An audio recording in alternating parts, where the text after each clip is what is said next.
ہماری گفتگو یہاں تک پہنچی تھی کہ جناب نوح علیہ السلام اس دور میں مبعوث کیے گئے جب 5 بڑے بزرگوں کے ناموں سے ان کو پوجا جاتا تھا، جن کا ذکر بھی، ان کے نام بھی اللہ سبحانہ و تعالی نے قرآن حکیم میں ذکر فرمائے ہیں۔ ود، سوا، یغوث، یعوق اور نصر۔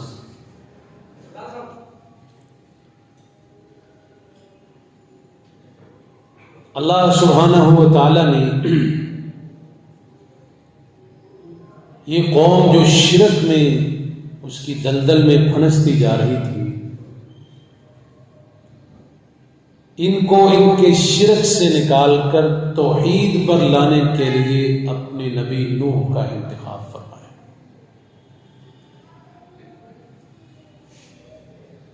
اب ان 5 کے متعلق ان کا عقیدہ کیا تھا کہ یہ بڑی پہنچی ہوئی ہستیاں ہیں، کسی کے سامنے کوئی منت رکھی جاتی، کسی کے سامنے کوئی فریاد رکھی جاتی، اور نعوذ باللہ من ذالک ان کے بارے میں یہ تصور کیا جاتا تھا کہ اکیلا اللہ اس کائنات کے نظام کو نہیں چلا سکتا، یہ 5 اللہ کے مددگار ہیں۔ بعین ہی اسی طرح آج ایک عقیدہ ہمارے اندر بھی پایا جاتا ہے 5 تن پاک کے حوالے سے۔ اس عقیدے میں بھی لوگوں نے اسی طرح کی باتیں شامل کر لی، حالانکہ اللہ سبحانہ و تعالی اکیلا پوری دنیا کے نظام کو چلا رہا ہے، اس کا کوئی دوسرا شریک نہیں۔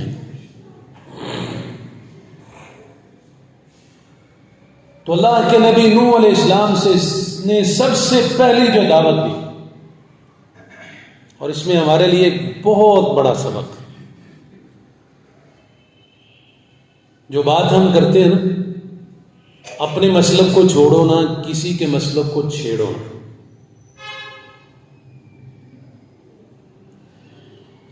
اس عقیدے کی درستگی اسی جملے میں ہے جو سیدنا نوح علیہ السلام نے اپنی قوم کو دعوت دیتے ہوئے سب سے پہلا جملہ بولا، ان اعبدوا اللہ، ایک اللہ کی عبادت کرو۔ اگر یہ بات درست مان لی جائے، اپنے مسلک کو چھوڑو نہ، کسی کے مسلک کو چھیڑو نہ، تو سیدنا نوح علیہ السلام کو کیا ضرورت تھی دعوت دینے کی، ایک اللہ کی طرف بلانے کی، ان کے اس عقیدے پر زد لگانے کی، ان کے اس عقیدے کو غلط کہنے کی کیا ضرورت تھی، اگر یہی بات تھی کہ اپنے مسلک کو چھوڑو نہ، کسی کے مسلک کو چھیڑو نہ۔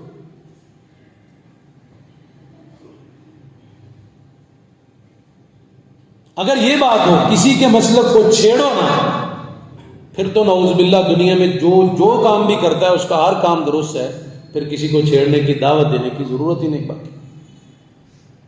نہیں،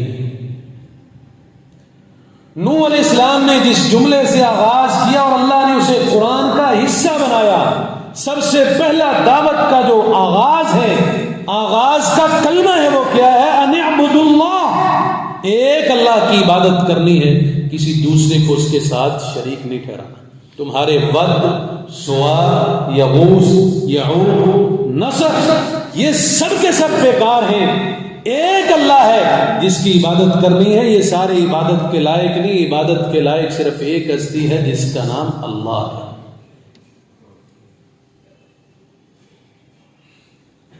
یہ ہمیں اس واقعہ سے سبق ملتا ہے۔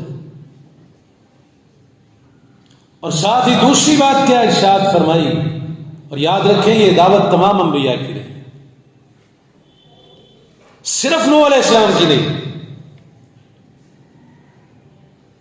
اللہ تعالیٰ نے قرآن حکیم میں مختلف انبیاء کے نام ذکر کرتے ہوئے فرمایا کہ ان کی دعوت کیا تھی؟ لا الہ الا اللہ، اللہ کے علاوہ کوئی الہ۔ مین دعوت کا پوائنٹ یہی ہوتا تھا۔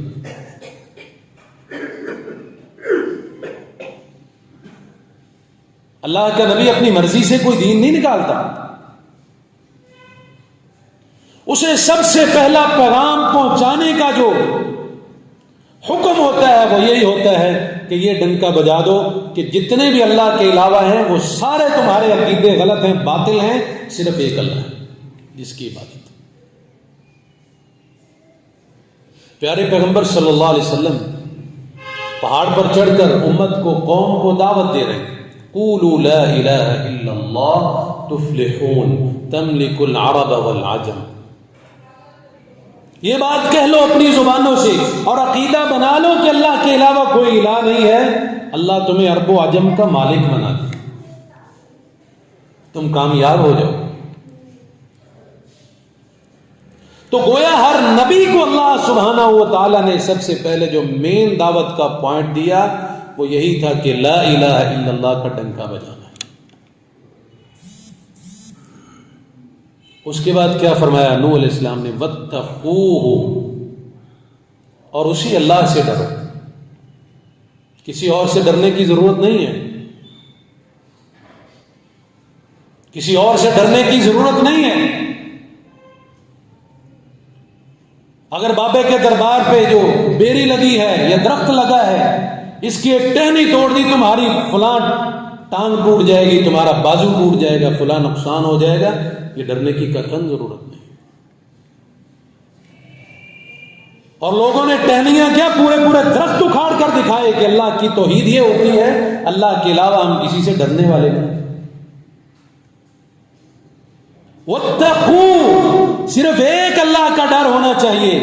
کسی بابے پیر فقیر اور قبر اور مزار اور کسی حجر اور کسی شجر کا، کوئی درخت کا، کسی چیز کا، کوئی درخت کا، کسی انسان کے اندر کسی قسم کا کوئی ڈر نہیں ہونا چاہیے. ڈر صرف اور صرف کس کا ہونا چاہیے؟ اللہ کا. اور تیسری دعوت کیا تھی؟ وَأَطِيعُونِ، یہ سب سے آخر میں فرمایا کہ اب اللہ نے یہ حکم دیا ہے کہ تم میری اطاعت کرو.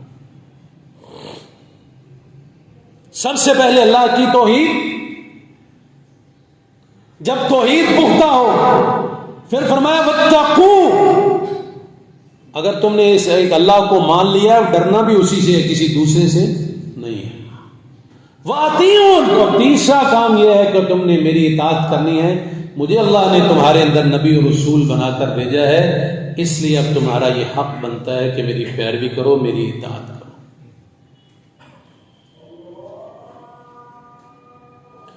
یغفر لکم ذنوبکم، یغفر لکم من ذنوبکم ویؤخرکم الی اجل مسمی. اور فرمایا کہ جب تم یہ کام کرو گے، اللہ کی توحید کو قبول کرو گے، اللہ سے ڈرنا شروع کر دو گے اور میری اطاعت کو لازم پکڑ لو گے، یغفر لکم من ذنوبکم، اللہ بھی تمہارے گناہوں کو تم سے معاف کر دے گا، تمہاری لغزشوں کو، تمہارے شرک کو تم سے معاف کر دے گا. وَيُؤَخِّرْكُمْ إِلَىٰ أَجَلٍ مُّسَمًّى، اور جس عذاب کا اللہ نے فیصلہ کر لیا ہے اس عذاب کو اللہ تمہارے سے ٹال لے گا. اس کا مطلب ہے جس قوم میں شرک ہوتا ہے اس پر اللہ کے عذاب آتے ہیں. جس قوم میں اللہ سے ڈرا نہیں جاتا اس قوم میں اللہ کے عذاب آتے ہیں. اور جو قومیں پیغمبر کی نافرمانی کرتی ہیں وہ اللہ کے عذاب کا نشانہ بنتی ہیں. فرمایا کہ اگر تم میری دعوت کو مان لو گے، اللہ تمہیں معاف بھی کر دے گا اور تم سے اپنے عذاب کو مؤخر بھی کر دے گا، ٹال دے گا.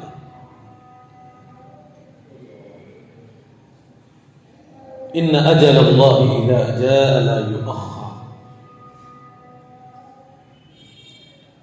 لو کنتم تعلمون. اب یونس علیہ السلام کی قوم کا حال دیکھیں. جب بالکل انہوں نے عذاب آتا ہوا دیکھ لیا نا کہ اب آسمان پر اس کے آثار واضح نظر آ گئے،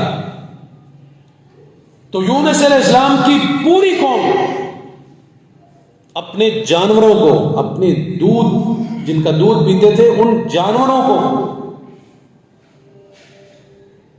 یہاں تک کہ گھر کے تمام افراد بچوں سمیت ساری کی ساری قوم باہر میدان میں نکل کے کھلے اور کرنے لگی اللہ سے توبہ کہ یا اللہ ہم اپنے شرک سے جو ہم کرتے ہیں اس سے توبہ کرتے ہیں، یہ آیا ہوا عذاب ہم سے ٹال لے۔ تو اللہ تعالیٰ نے جب اس قوم نے توبہ کر لی، استغفار کیا، بے شک عذاب کو آتے دیکھ کر یہ توبہ کی، تو اللہ نے اپنا آیا ہوا عذاب ٹال دیا۔ کیا معلوم ہوتا ہے کہ اگر انسان شرک سے توبہ کر لے اللہ آیا ہوا عذاب بھی ٹال دیتا ہے۔ شرک کا اتنا نقصان ہے، اور توحید میں اللہ سبحانہ و تعالیٰ نے ایسی نعمتیں اور ایسی برکتیں اور ایسی اپنی رحمتیں رکھی ہیں کہ انسان اللہ سبحانہ و تعالیٰ کو جب پہچان لیتا ہے تو اللہ تعالیٰ کی قدر کرتا ہے، اللہ بھی پھر سے اس کے ایمان کی، اس انسان کی قدر کرتا ہے۔ اب دیکھیں اس پوری دعوت میں پیغمبر نے کسی کو گالی دی، کسی کو برا کہا ہے؟ آج ہمارے تو مزاج ہی عجیب بن گئے نا، مکان کا تالا نہ کھولے اس کو گالیاں دینا شروع ہو جاتے ہیں، گاڑی سلف نہ اٹھائے اس کو گالیاں دینا شروع ہو جاتے ہیں، کک مارتے ہیں موٹر سائیکل کو اسٹارٹ نہ ہو اس کو گالیاں دینا شروع ہو جاتے ہیں، رستے میں چلتے ہوئے سفر کرتے ہوئے کسی سے تھوڑی سی مسٹیک ہو جائے اس کو پکڑ کر تھپڑ بھی رسید کرتے ہیں، ساتھ گالیاں بھی دیتے ہیں۔ گھر میں پانی مانگنا ہو گالی سے ابتدا کر کے پھر اس کے بعد پانی مانگتے ہیں۔ لیکن نوح علیہ السلام نے اللہ کی توحید کی دعوت دی۔ اب یہ مسئلہ ان کے لیے کتنا عجیب تھا، ان کے 5 خداؤں کو نوح علیہ السلام جو ان کے متعلق ان کا عقیدہ تھا اس کے اوپر زد لگا رہے ہیں اور ایک اللہ کی دعوت دے رہے ہیں، لیکن کسی کو کوئی گالی نہیں دی۔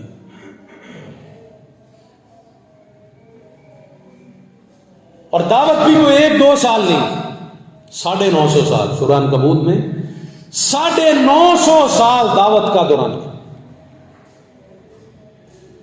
اتنی لمبی مدت میں فرعون کے سامنے 9 معجزے آئے تھے، 9 نشانیاں اس نے اپنی آنکھوں سے دیکھی تھی، لیکن نہیں مانا۔ جناب نوح علیہ السلام نے 950 سال دعوت دی، کتنے بندے ایمان لے آئے؟ تفاسیر میں لکھا ہے صرف 80 بندے، صرف 80 بندے۔ یار 950 سال ایک بندے نے تبلیغ کی، صرف 80 بندے۔ کیا دعوت میں اخلاص نہیں تھا؟ ایسی بات نہیں تھی۔ اخلاص کتنا تھا وہ آگے آیتیں آ رہی ہیں، آپ اندازہ کریں گے کہ نوح علیہ السلام کتنے اخلاص کے ساتھ اللہ کی دعوت دیتے۔ لیکن یہ واقعہ ہمیں بہت بڑے عقیدے کی اصلاح کرتا ہے کہ کسی نبی کے ہاتھ میں یہ اختیار نہیں ہے کہ وہ کسی بندے کو ہدایت پر لے آئے۔ ہدایت کس کے ہاتھ میں؟ اللہ کے ہاتھ میں۔ واللہ یہدی من یشاء الی صراط مستقیم۔ اللہ تعالیٰ جسے چاہتا ہے اسے سیدھے رستے کی طرف ہدایت دیتا ہے۔ کسی اللہ کے نبی میں کے ہاتھ میں یہ اختیار نہیں ہے کہ وہ اپنی قوم کے کسی فرد کو زبردستی کلمہ پڑھا دے اور اس کو ہدایت پر لے آئے۔ اگر زبردستی والا معاملہ ہوتا نوح علیہ السلام کی بیوی تو کم از کم ایمان لے آتی نوح علیہ السلام پر۔ اللہ نے سورۃ تحریم میں کیا فرمایا؟ جناب نوح علیہ السلام اور لوط دونوں کی بیویاں انہی کی نافرمان، خامد اور شوہر اللہ کے نبی ہیں، اللہ کے رسول ہیں، لیکن گھر والی اہلیہ وہ ایمان سے خالی۔ نوح علیہ السلام اللہ کے نبی ہیں، بیٹا سب سے بڑا اللہ کا نافرمان ہے، آنکھوں کے سامنے نوح علیہ السلام کے غرق ہوا۔ اللہ یہ واقعات ہمارے سامنے لا کے یہ ثابت کر رہا ہے کہ کسی کے ہاتھ میں کوئی چیز نہیں ہے، ہر چیز کس کے ہاتھ میں ہے؟ اللہ کے ہاتھ میں۔ اللہ جو چاہے وہ ہوتا ہے۔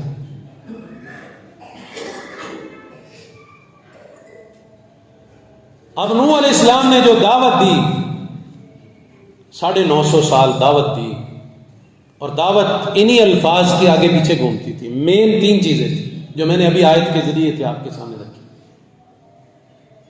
اب اس دعوت کا رزلٹ نوح علیہ السلام اللہ تعالیٰ کے سامنے پیش کر رہے ہیں۔ وہ سورہ نوح میں، جو سورہ نوح ہے نا، اس میں تقریباً زیادہ حصہ ایسا ہے جو نوح علیہ السلام نے اپنی قوم کا رزلٹ اللہ کے سامنے رکھا کہ یا اللہ میں نے اتنے سال دعوت دی، اب یہ جو رزلٹ نکلا ہے وہ تیرے سامنے میں رکھ رہا ہوں، اس رزلٹ کو تو نوٹ کر لے۔ اللہ تعالیٰ نے اس رزلٹ کو سورہ نوح میں قلم بند فرمایا۔ یہ نوح علیہ السلام کی بات ہے۔ کیا کہا؟ قال رب انی دعوت قومی لیلا ونہارا۔ اب دیکھیں اخلاص کتنا۔ کہنے لگے نوح علیہ السلام، اے میرے رب، میں نے ان کو دعوت دی دن کو بھی اور رات کو بھی۔ اللہ میں نے دن رات ایک کر دیا، دعوت دینے کے اعتبار سے میں نے کوئی کمی نہیں چھوڑی۔ دن کو بھی جہاں یہ جمع ہوتے، جہاں کھیل رہے ہوتے، جہاں ان کا مجمع ہوتا، میں وہاں پہنچ جاتا، جا کے تیری توحید کی دعوت دیتا، تجھے ایک منوانے کی کوشش کرتا۔ اور یا اللہ صرف یہی بات نہیں، رات کو اگر ان کا کہیں مجمع ہوتا، کانفرنس کی صورت ہوتی، تو میں مجمع میں جا کے خطاب کرتا، تیری دعوت دیتا، اور رات کو جا کر الگ الگ بھی لوگوں سے ملتا اور تیری توحید کی دعوت دیتا۔ فلم یزدہم دعائی الا فرارا۔ لیکن اللہ جتنی میں نے زیادہ ان کو دعوت دی، یہ اتنے ہی مجھ سے دور بھاگتے رہے، فرارا، اتنے ہی فرار ہوتے رہے جتنی میں نے ان کو دعوت دی۔ اب یہ ہماری قوم کا بھی مزاج ہے، دین کی تبلیغ کی دعوت سننے کے لیے کوئی تیار نہیں۔ ریچھ کتے کی لڑائی ہو، قوم کا منٹوں میں ہزاروں کا مجمع لگ جاتا ہے۔ کرکٹ کا میچ ہو، وقت سے پہلے لوگ جا کر پہنچے ہوتے ہیں اور لاکھوں کی تعداد میں اسٹیڈیم بھرے ہوتے ہیں۔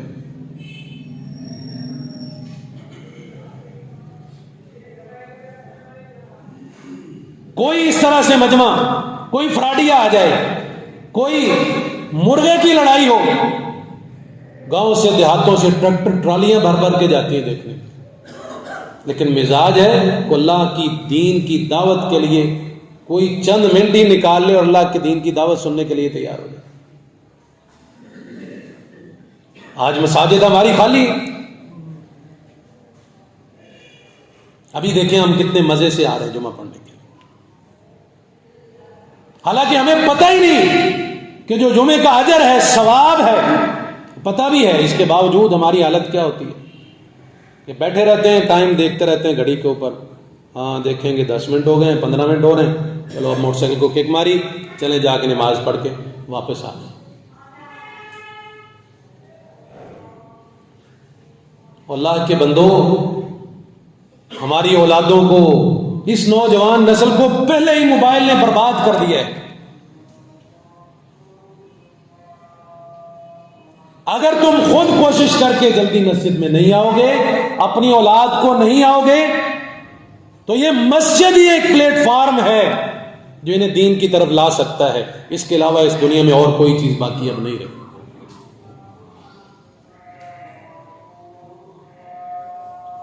اب باہر اگر کسی نے کوئی صدقہ و خیرات بھی کرنا ہو تو سب سے پہلے تصویریں لیتا ہے۔ ہمارے ہر کام میں ریاکاری ہے، لیکن مسجد کے ساتھ جس بچے کو جوڑ دیں گے، اس سے ہم کوئی نہ کوئی خیر کی امید تو رکھ سکتے ہیں۔ لیکن اگر ہم مساجد سے ان بچوں کو دور رکھیں گے، نوجوان نسل کو دور رکھیں گے، پھر ہم ان سے کبھی بھی خیر کی امید اور توقع نہیں رکھنی چاہیے۔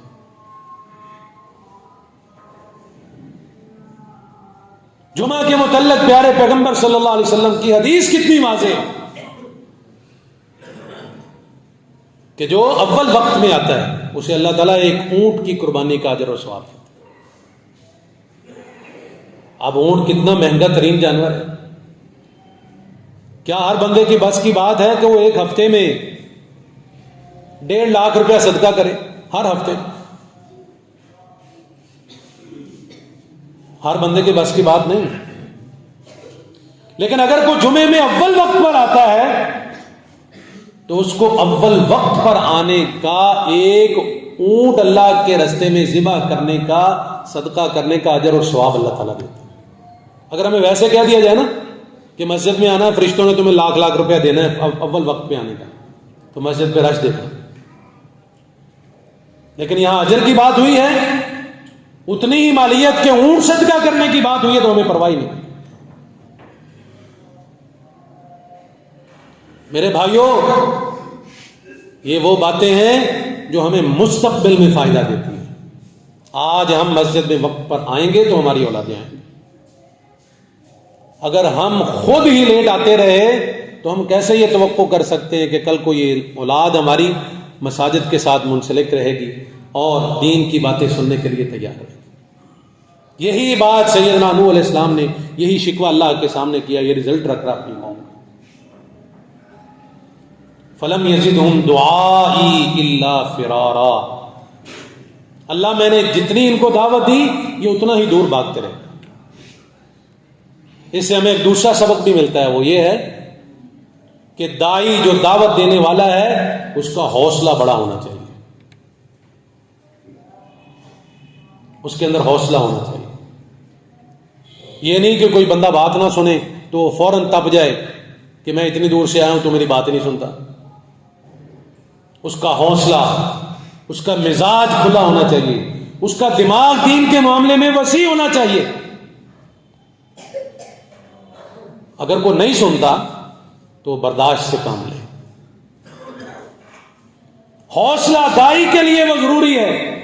اللہ نے اس لیے اپنے انبیاء کی سیرت ہمارے سامنے رکھی کہ یہ چھوٹی چھوٹی چیزوں سے بڑے بڑے اسباق ہمیں مل رہے ہیں۔ پھر فرمایا وَإِنِّي كُلَّمَا دَعَوْتُهُمْ، اور یا اللہ میں نے ان سب کے سب کو دعوت دی ہے، اور دعوت بھی کیا دی؟ لِتَغْفِرَ لَهُمْ جَعَلُوا أَصَابِعَهُمْ، لِتَغْفِرَ لَهُمْ، دعوت وہ دی جس کی وجہ سے تو انہیں بخش دے گا۔ میں نے ان کے لیے بخشش کے سامان مہیا کیے، اپنی زبان استعمال کی، اپنا عمل ان کے سامنے رکھا، دن رات ایک کر دی۔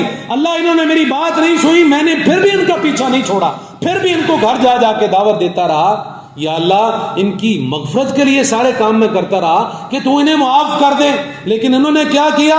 جعلوا اصابعهم فی آذانہم، جب میں بات کرتا تھا یا اللہ یہ اپنی کانوں میں انگلیاں ٹھونس لیتے تھے، کہیں پیغمبر کی آواز ہمارے کانوں تک نہ پہنچ جائے، کہیں پیغمبر کی آواز ہمارے دماغ کے ساتھ ٹکرا نہ جائے۔ یہی کرتے تھے نا عرب کے مشرک لوگ، کافر لوگ نبی صلی اللہ علیہ وسلم کے ساتھ، کہ وہ کہتے تھے ہاں ہاں اس نبی کی آواز اپنے کانوں میں نہ پڑنے دینا، جادو ہے اس کی آواز۔ جو اس کی آواز سن لیتا ہے پھر وہ اس کی آواز کے اندر مگن ہو جاتا ہے اور پھر وہ بالآخر اس گمراہی کی طرف چلا جاتا ہے، نعوذ باللہ۔ نوح علیہ السلام نے بھی اللہ کے سامنے یہی رزلٹ رکھا کہ یا اللہ جیسے میں ان کو دعوت دینے کا آغاز کرتا، کسی مجمع میں پہنچتا، الگ سے کسی بندے کو ملتا دعوت دینے کے لیے، بلانے کے لیے، تیری توحید کے لیے، اللہ یہ کیا کرتے تھے؟ جعلوا اصابعهم فی آذانہم، اپنی کانوں میں فوراً انگلیاں لے لیتے تھے کہ کہیں تیری دعوت، کہیں اس پیغمبر کی جو تبلیغ ہے، دعوت ہے، وہ ہمارے کانوں میں نہ پہنچ جائے۔ یہیں پر بس نہیں، واستغشوا ثیابہم، اور جب میں ان کے سامنے کھڑا ہوتا، ایک تو یہ کہ کانوں میں انگلیاں ٹھونس لیتے، دوسرا یہ کہ اپنے چہروں کے اوپر کپڑا کر لیتے۔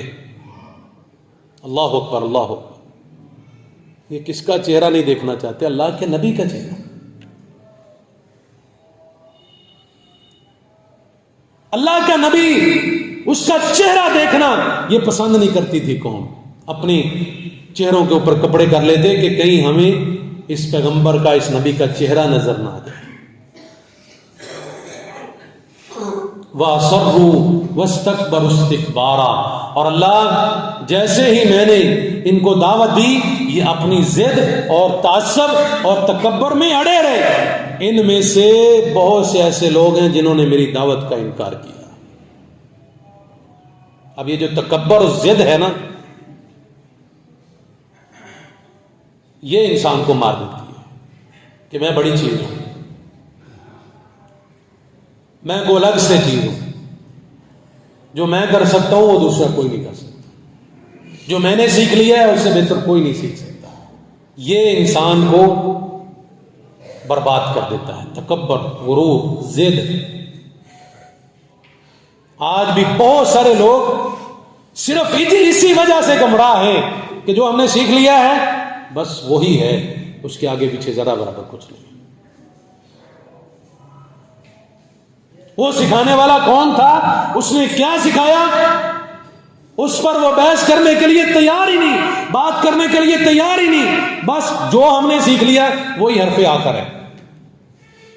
نہیں دیکھا کہ دوسری طرف اللہ کی کتاب کی آیات سنانے والا ہے کوئی، دوسری طرف کوئی احادیث رسول سنانے والا ہے، ہو سکتا ہے میں ہی غلط ہوں، نہیں، کسی چیز پر ہم آگے پیچھے نہیں ہوتے، ہم کہتے ہیں بس جو ہمارے بزرگوں نے سکھا دیا، جن کی ہم نے بیعت کی ہے، جس کے ہم بیعت ہو گئے ہیں، جو ہمارے پیر اور ہمارے مرشد ہیں، جنہوں نے ہم تک جو منتقل کر دیا، بس وہی سچ ہے، وہی حق ہے۔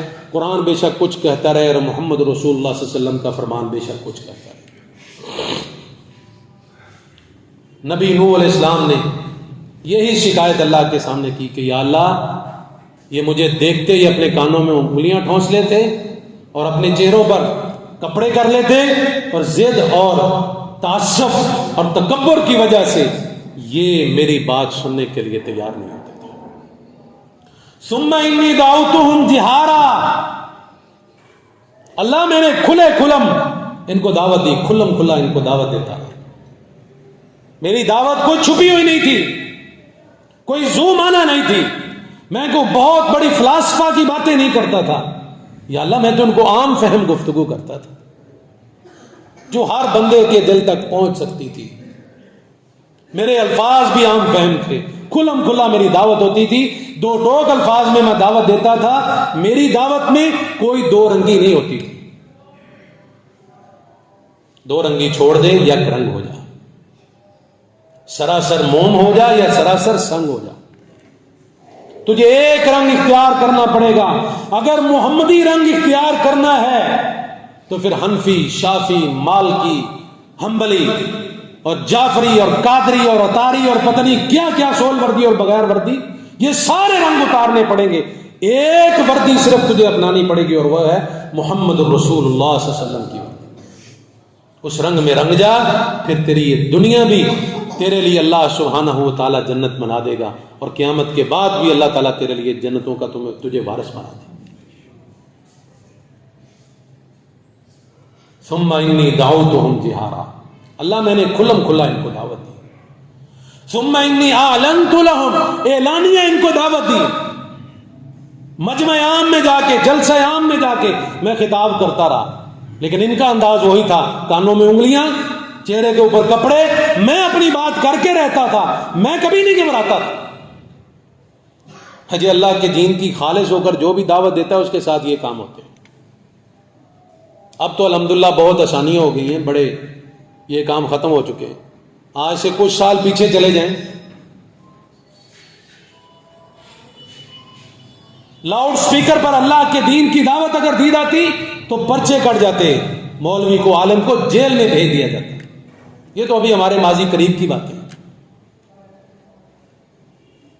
اللہ کے دین کی دعوت، خالص توحید کی دعوت ہر ایک کو راس نہیں آتی، لیکن جو دیتا ہے اسے پتا ہوتا ہے اس دعوت کا مزہ کیا ہے، اس دعوت کے اندر لذت کیا ہے۔ اسے اللہ تعالیٰ ایمان کی چاشنی، ایمان کی لذت اور ایمان کی مٹھاس دیتا ہے کہ وہ خالص ہو کر اللہ کے دین کی دعوت دیتا ہے۔ ثم انی اعلنت لہم، اللہ میں نے ان کو اعلانیہ دعوت دی، مجمع عام میں جا کر خطاب کرتا رہا، راتوں کو جلسے کر کر کے خطاب کرتا رہا۔ وَأَسْرَرْتُ لَهُمْ إِسْرَارًا، اور صرف یہ نہیں، اعلانیہ بھی دعوت دی اور فردن فردن بھی میں نے لوگوں سے مل کر دعوت دی۔ یہ دونوں دعوت کے انداز ہو سکتے ہیں۔ اعلانیہ دعوت اپنی جگہ پر اثر رکھتی ہے، افرادی دعوت اس کا ایک اپنا اثر ہوتا ہے. علیحدہ علیحدہ لوگوں سے مل کر گھروں میں جا کر دعوت دینا، تبلیغ کرنا، نماز کی طرف بلانا، اللہ کی توحید کی طرف بلانا، مساجد کی طرف ان کو جوڑنے کی کوشش کرنا، اعلانیہ دعوت تو ہے ہی ہے. وہ تو اللہ نے جمعے کی صورت میں رکھی ہے، جلسے کی صورت میں رکھی ہے، درس دروس کی صورت میں رکھی ہے، لیکن جو افراطی دعوت ہے اس کے اثرات بڑے ہیں. اس لیے نوح علیہ السلام نے اپنی افرادی دعوت بھی اللہ کے سامنے رکھی. وَأَسْرَرْتُ لَهُمْ إِسْرَارًا، اللہ میں علیحدہ علیحدہ لوگوں سے مل کر بھی دعوت دیتا رہا، یعنی ان کے اوپر اتمام حجت قائم کی. نہ ہی میں نے اعلانیہ طور پر دعوت میں کوئی کمی چھوڑی اور نہ ہی میں نے افراطی طور پر دعوت میں کوئی کسر چھوڑی. دونوں دعوتیں میں نے ان کے سامنے پیش کی، افرادی طور پر بھی، اعلانیہ طور پر. میرے بھائیوں، یہی آج اس قوم پر اللہ تعالیٰ نے دعوت کا کام فرض کیا ہے. اللہ تعالیٰ نے کیا فرمایا؟ کنتم خیر امۃ اخرجت للناس تأمرون بالمعروف وتنہون عن المنکر وتؤمنون باللہ. تم سب سے بہترین امت ہو. کون؟ امت محمدیہ صلی اللہ علیہ وسلم. ہم بہترین بنے نہ بنے، لیکن اللہ نے ہمیں بہترین کہا ہے. اور کن کو بہترین کہا ہے؟ اس کی تعریف اللہ نے آگے کی. کنتم خیر امۃ، تم سب سے بہترین امت ہو. امت محمدیہ ہونے کے اعتبار سے ہم سارے کے سارے بہترین امت میں شامل ہیں. لیکن اس میں خاص لوگ کون ہیں؟ اخرجت للناس، لوگوں کو نکالا گیا ہے. کس لیے؟ تأمرون بالمعروف وتنہون عن المنکر، جو لوگوں کو معروف کی، نیکی کی دعوت دیتے ہیں اور برائی سے منع کرتے ہیں. یہ سب سے بہترین لوگ ہیں اس امت کے. اس لیے اپنا لیول اس دعوت کے میدان میں لے کے آؤ، اپنی کوششیں، اپنی کاوشیں دعوت کے میدان میں لے کر آؤ. کوئی ضروری نہیں کہ دعوت دینے کے لیے باہر دیہاتوں کے ہی سفر کرنے. جس کے پاس سفر ہے وہ کرے، جس کے پاس وقت ہے. میں اسے منع نہیں کرتا، لیکن ہمیں اپنا حلقہ احباب اپنے گھر میں بھی دعوت کا بڑھانا چاہیے. وہ دعوت کسی اور انداز سے نہ بھی ہو تو اللہ کے قرآن پر تو کسی کو کوئی اعتراض نہیں ہے نا. کیوں بھائی؟ نہ شافی اس کا انکار کرتا ہے، نہ مالکی کرتا ہے، نہ حنبلی کرتا ہے، نہ حنفی کرتا ہے، نہ جعفری کرتا ہے.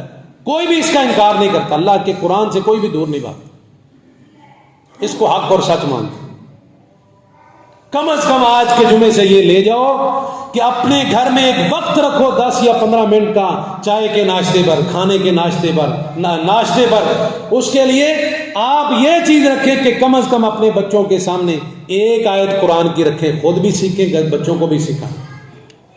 صرف اس کا پڑھنا نہیں، پڑھنے میں ثواب ہے، اجر ہے، اس کا سمجھنا. ایک آیت روزانہ کی رکھ لو. اللہ کے بندو، ایک آیت، صرف ایک آیت، اس سے اپنی دعوت کا آغاز. پھر دیکھو اس دعوت کی وجہ سے اللہ تمہارے ایمان میں لذت کیسی پیدا کر دیتا ہے، تمہارے ایمان میں چاشنی کیسی پیدا کرتا ہے. صرف ایک آیت روزانہ کی اپنے گھر میں پڑھو اور اس کو ترجمے کے ساتھ پڑھو. تفسیر والا قرآن لو، اس کی تفسیر پڑھو. اس واقعہ کی روح سے ہمیں کیا سبق مل رہے ہیں، اس آیت سے ہمیں کیا حکم دیا جا رہا ہے، کس چیز سے منع کیا جا رہا ہے. یہ دعوتی میدان ہم اپنا بنانا چاہیے. اگر یہ دعوتی میدان آج ہم نہیں بنائیں گے تو پھر یقیناً ہماری اگلی نسلیں تباہ و برباد ہو گئی. میرے بھائیوں، اس کی طرف توجہ کرنے کی ہم سب کو ضرورت ہے، مجھے بھی، آپ سب کو بھی. کیونکہ آج انٹرنیٹ نے، میڈیا کے اس دور میں ہماری اولادوں کو، اس نوجوان نسل کو اور بڑوں تک جس طرف ہم لگ گئے ہیں، اس سے میں اور آپ کبھی بھی جان نہیں چھڑا سکتے. صرف اس کے ساتھ ساتھ ہمیں قرآن حکیم کا تعلق، احادیث رسول کا تعلق وہ ضروری ہے. اگر ہم ان چیزوں کو اپنائے رکھیں گے تو انشاءاللہ ہم کبھی بھی اللہ کے دین سے دور نہیں ہوں گے. اور دعوت اور تبلیغ کا کام بھی جو اللہ نے ہمارے ذمہ لگایا ہے وہ ہمارا ساتھ ساتھ چلتا رہے گا. اللہ سے دعا ہے اللہ صحیح معنوں میں سننے کے بعد سنانے والوں کو اور سننے والوں کو سب کو عمل کی توفیق دے.